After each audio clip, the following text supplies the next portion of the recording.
Matthew 14, verse 27. Motivation and prayer. Be of good cheer. It is I. Do not be afraid. Motivation. Matthew 14, verse 27 is not a gentle suggestion. It is a decisive interruption. The disciples are not imagining danger. They are in it. The wind is real. The waves are violent. Fear is justified by human logic. Yet Jesus speaks directly against what feels reasonable. This verse exposes a hard reality. Fear often feels sensible, but it is still disobedient when Christ has made his presence known. Jesus does not begin by calming the storm. He begins by revealing himself. This matters because faith is not built on changed conditions, but on recognized authority.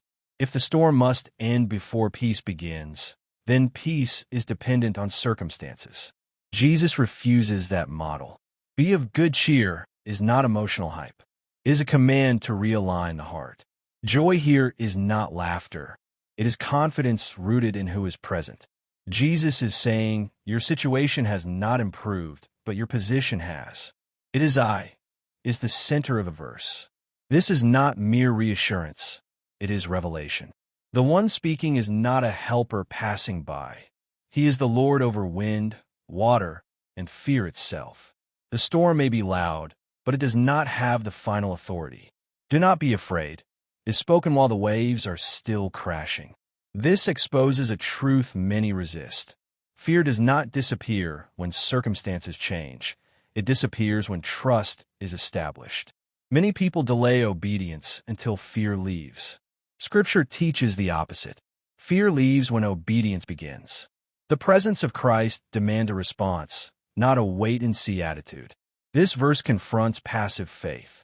Jesus is close, speaking clearly, yet fear can still dominate if his voice is not trusted. Recognition without response produces no transformation. If you can hear him and still stay frozen, the issue is not distance, it is surrender. Matthew 14, verse 27 calls you to shift your focus from what threatens you to who is approaching you. The storm may test your stability, but it cannot override his authority unless you allow fear to govern your response. This is not about pretending the storm is small. It is about knowing that Christ is greater. Prayer. Abba Father, you speak with authority in the middle of chaos, not after it ends.